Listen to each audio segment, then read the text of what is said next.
Flood water has overtaken the highway, leaving motorists and passengers stranded. The affected route, a major corridor into Makurdi, has forced commuters to either postpone their journeys or seek shelter in safer areas. The timing of the flood has raised concerns as it coincides with heightened security and logistical movement in preparation for the president's one-day visit to commiserate with the people days after hundreds were killed in Yalowata in Guma local government area. Human rights lawyer Inibehe Efyong posted a letter on X saying, and I quote, "The people of Benue State who are being slaughtered have been told by their unserious governor to come out happily and colorfully and welcome the same President Tinubu who has failed to protect them." End quote. The Nigeria Labour Congress NLC, the Federal Capital Territory FCT chapter, has issued a 7-day ultimatum to the Federal Capital Territory Administration under the Minister Nyesom Wike, demanding an immediate resolution of the teachers' grievances. This comes as the indefinite strike by primary school teachers in the FCT reached its 86th day, crippling academic activities in over 400 public primary schools across the 6 area councils. The prolonged industrial action, which began on March 24, 2025, stems from the failure of the area council chairman to implement the new 70,000 naira minimum wage and clear outstanding salary arrears, despite a binding agreement. In a letter sent by the NLC FCT chairperson, Comrade Stephen Nabai, and dated June 11, 2025, the union threatened the mass mobilization and picketing of FCT administration's offices if the demands are not met by Thursday, June 19. The letter condemned the persistent refusal of the FCT administration to grant the union an audience, describing the government's inaction as irresponsible and provocative.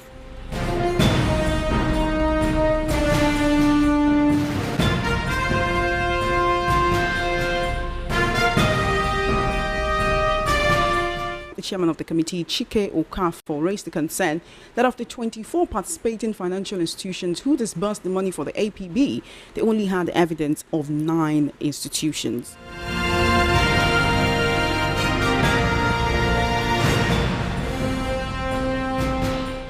Still on Benue State, Governor Hyacinth Aliye has called for community policing as a solution to the insecurity crisis currently rocking the state. Aliye made the call while cautioning against affected communities resorting to self-defense. Lately, Benue State has come under heavy attacks by armed headers, killing over 300 people. Governor Aliye has accused armed headers of the killings in Yalowata area of the state. However, the governor warned the self-defense would make the communities vulnerable to more attacks. He disclosed this via a television program on Tuesday.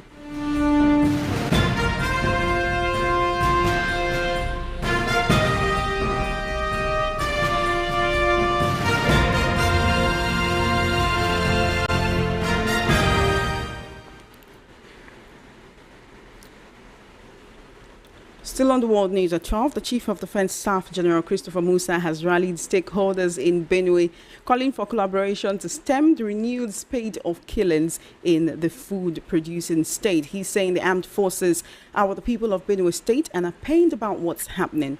He's also saying that he will not be the chief of defense of the armed forces when people are being killed. I'm being joined by Esther Wachku to actually talk about some of the issues on the world news at 12 this afternoon.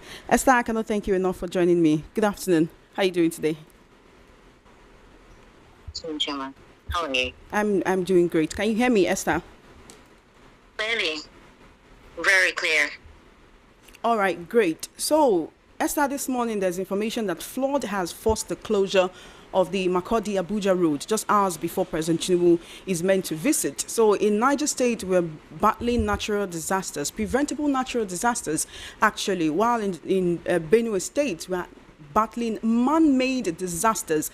In the midst of all of this, there is a dispute right now between the Lagos State government and oil marketers that is threatening fuel distribution nationwide. That is, Nigerians maybe should be gearing up for fuel scarcity very, very soon. When will Nigerians get reprieve if the government of the day is too concerned about the upcoming election? Okay, so first of all, the first question you asked, you said one is man-made and another is natural. Are you referring to the state of Benue, the flood? To the flood, yes. Is it a man-made flood? No, these are natural disasters, you know, that are preventable if the right things were done. Right? Because we've seen situations where dams are busting. Rainfall. Okay. Rainfall is natural.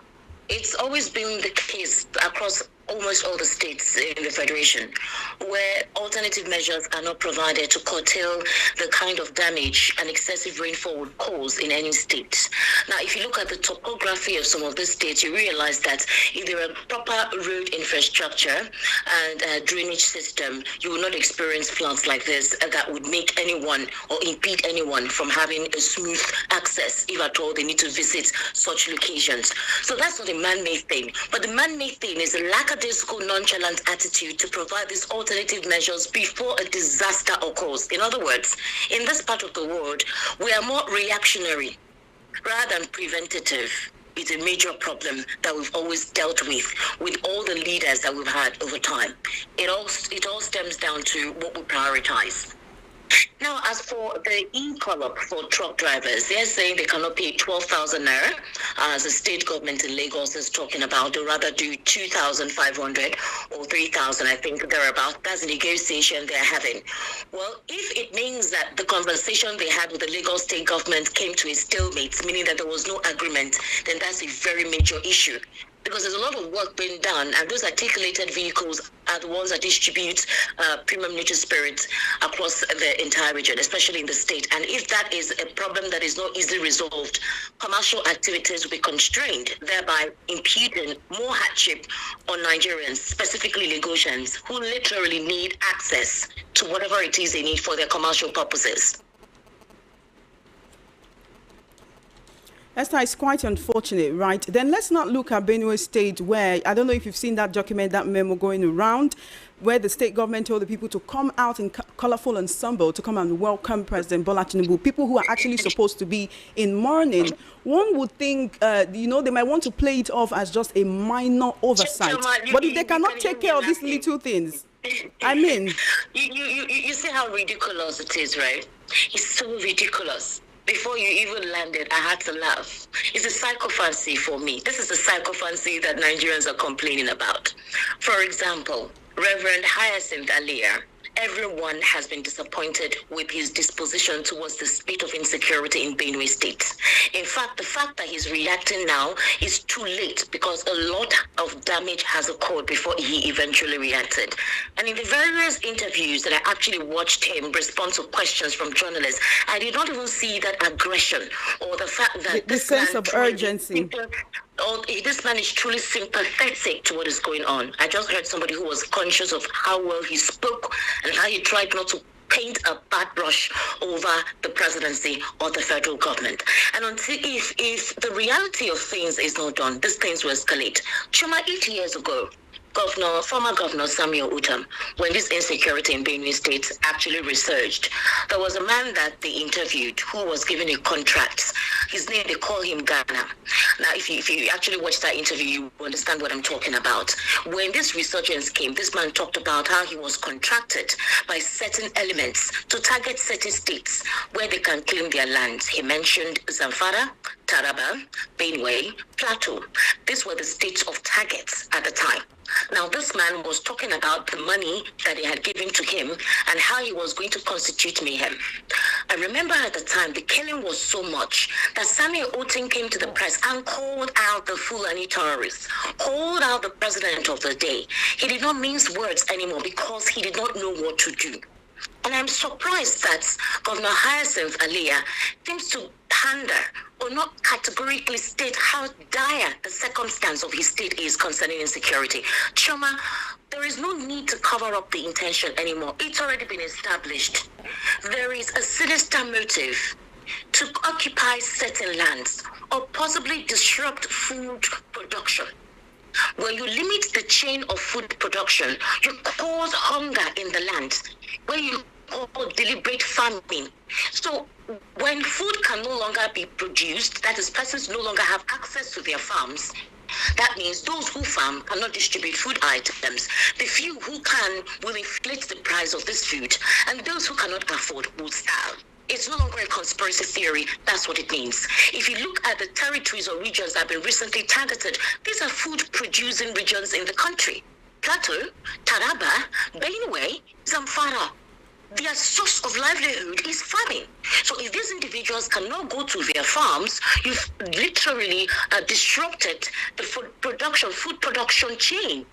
You've limited the chain. So food becomes expensive, which is exactly what is happening now. That is why I found it ridiculous when the presidency told us that food prices have crashed. I'm sorry, in what alternate universe? Are we living in this Nigeria? Which brings me back to the question, why is a Benue state governor psychophanting about, wanting to pander? How can you tell your people to come out in colorful attires? Are they in colorful mood? What are they celebrating?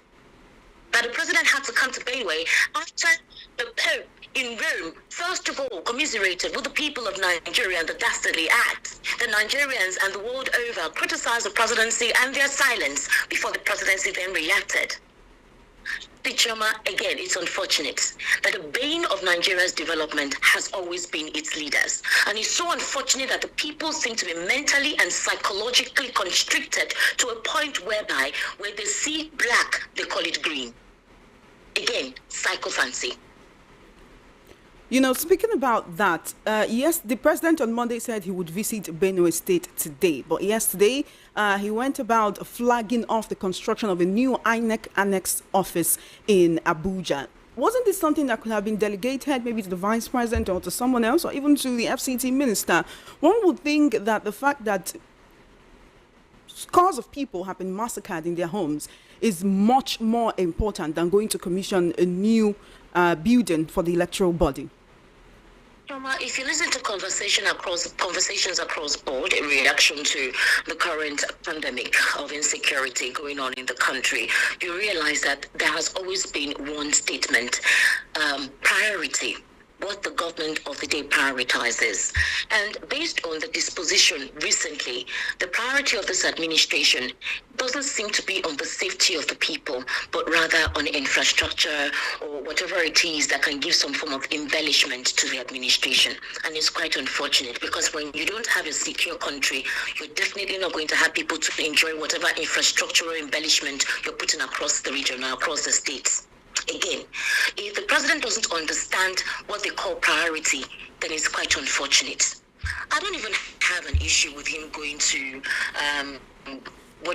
commission projects or whatever it is he wanted to do. I don't even have an issue with that. He can go ahead. If it was something that was already scheduled, whereby they did not anticipate this current unfortunate disaster, you can't blame him for having to pay attention to that. But my issue right now is with the current situation whereby there is a flood in Benue and the road through access the area where the devastating massacre happened, does that mean they'll postpone his visit, or does it mean that he's going to assess the situation on a chopper in a helicopter if on the ground there's no passage, it's unpassable? That's the question to consider. And then secondly, Choma, like I was always telling you, if you have a government of the day that is only interested in say how things look like, we are not interested in the people themselves and their welfare, then it tells you the kind of trouble that we found ourselves. Choma, it's unfortunate that at this point, the Nigerians who want things to work seem to be few. Or those who want something to be done have been silenced. The leaders, the House of Rep members, the senators and lawmakers are only after their pockets. They're not interested about the issues going on within their constituencies. They're not concerned. Because if you have the House of Rep members and the senators call the executive to question, I think something decisive would have been done by now. So it took the Pope to say something before the Chief of Defense Staff, before the Chief of Army Staff, before the IGP decided to visit Benue, and then they decided to make their own on-the-ground assessments and strategic investigation as to who are those that are the perpetrators of the mayhem in Benue. Choma, whether we like it or not, if punitive measures are not exerted on those who are fracturing the unity of this country, the real persons who want to cause chaos, the real people who are causing disunity, then we have a long way to go. Nigeria doesn't seem like one. Because if you have a certain extraction of persons being protected by all means and not called out, Choma, anytime this dastardly act happens, how many persons do you see them parade that they have caught? Choma, how many persons do you see them parade? Not one person. It's like these individuals are ghosts, or they use diabolic instruments to make themselves disappear. There are talks that this thing is sponsored somehow, like the state. So it's unfortunate that the truth is not being said. If you speak, they'll say you are against the unity of Nigeria. If you talk, they'll say that you're promoting dissent. If you say anything, they'll say you're not about the unity of the country, and that the media is meant to promote unity and enhance unism, and everyone should cooperate with the government of the day. If you're cooperating with a government that doesn't want to cooperate with the people, what then are you cooperating for? I think at this point, some Nigerians are so incentivized that they feel that anytime they talk, nothing is being done, so they should just mind their business and just stay afloat so and we survive. have people being apathetic to politics. To survive. Yes, they have become disincentivized. It's not just politics, it's what it is. When you keep having issues over and over a call, and the government of the day does not prioritize your welfare, they don't respond to it, they seem to display a disposition of nonchalancy, not caring. What do you now expect people to do? They will look inwards and protect themselves and their family. Whatever they have to do, they wouldn't care about anybody. And the first port of call is how to get out of Nigeria. Choma, if there is unemployment, if there is hunger, you will see a rise in insecurity. Beyond the whatever agenda of certain elements to perpetrate their religious ideology, which will not work because Nigeria will not allow it. Regardless of their sentiment or whatever sinister motive, trauma, kidnapping is also on the rise. It's everywhere. You can't travel by road. These individuals are on the rampage daily. Who has been caught? Now, the federal government introduced the rehabilitation and reintegration program on these elements, but it's not applicable to others from other regions. They see them and shoot them on sight without even taking them to court or due process. So, Choma, the lopsidedness and the manner with which issues are dealt with, where it seems like there's a profiling before issues are properly dealt with, then is a Malay. Until Nigerians decide to speak together with one voice, we will continue to go through this hurdle. You know, Esther, I wish we could be talking about something else and not the ills of Nigeria. But unfortunately, teachers across the Federal Capital Territory, well, of course, here some Wike is the minister, have said that they will go on a 3-day mass protest if they are not paid. They've been on strike for 3 months now over unpaid wages. And it's really unfortunate because these are teachers at the primary school level. If kids do not go to school for 3 months and we're already grappling with all these situations, now add illiteracy to it. So what did the federal government or what did the FCT minister say was the reason why they have delayed in paying them salaries for 3 months? Because he's been pandering and trying to present a front to the president that he's working and he's owing his staff salary. So what did he say was his excuse? Is it the ICE International Center? Is it the center he's been building with millions of naira? He's been really that Luike really has been, what one would describe as dilly-dallying. Even when the pupils came out to beg teachers to end the strike. The problem? Is it that there are ghost workers? Are they doing some internal investigation that maybe there are some teachers who are not active that are collecting money? Because I cannot understand why your priority was the ICC center and then the teachers in the FCT that you're the minister of are being owed 3 months salary. Choma, which brings me back to what I said earlier, the priority of those in government. The priority is not the people. The priority is pandering and psychophancy and politics. And it's deadly. It's bad. It's wicked. We will keep on saying the undiluted truth. Anyhow anybody wants to take it, it is basically what it is. This has nothing to do with the personality of the president or anybody hating the president or whatever it is people have been talking about whenever you criticize the president. Your disposition tells a lot. Your disposition to issues like this describes your personality. So if the disposition of those currently in government are nonchalant to the pleas of their people, they should very well be careful. That the people they push to the wall, when they collectively decide to react differences and tribe, trust me, there'll be smoke. Wike is actually blaming it on the area council, saying they are the ones who failed to meet the demands of striking primary school teachers. And this is not something that should be coming to his table, as he's just the minister. He's within the purview of the area councils to actually look into the teachers' demands. To ensure that they're paid. You're the SCT minister. If it's within the purview of the area councils, intervene, call them to question. Why are you delaying their salaries? What is it? What caused it? What is the internal situation that made you guys to stall in paying them their salaries? Then you let it out. Because he's the right person for them to call out. Being the fact that he's the SCT minister, people 3 months salaries in this kind of economy as well. We cannot say it is well and then sigh and walk away. But right here on Voice of People 90.3 FM, one thing we'll continue to do is to hold the government at all levels accountable to actually do the things that they promised the people that they would do when they were seeking elections into these offices. Esther, thank you so much for joining me on the World News at 12. You're welcome. Do have an amazing day. You have been listening to World News at 12 right here on Voice of the People 90.3 FM. Just before we wrap up, let's take a look at the top stories again. You heard that Trump is considering joining Israel on Iran strike. Flood forces closure of Makurdi-Abuja Road hours before President Tinubu's visit. Colorful dress code mistakenly endorsed to welcome President Tinubu while Benue mourns, and Lagos State government and marketers dispute threatens fuel distribution nationwide. That is a wrap on the World News at 12. My name is Chioma Innocent. Good afternoon and thank you for listening. Matters comes up shortly.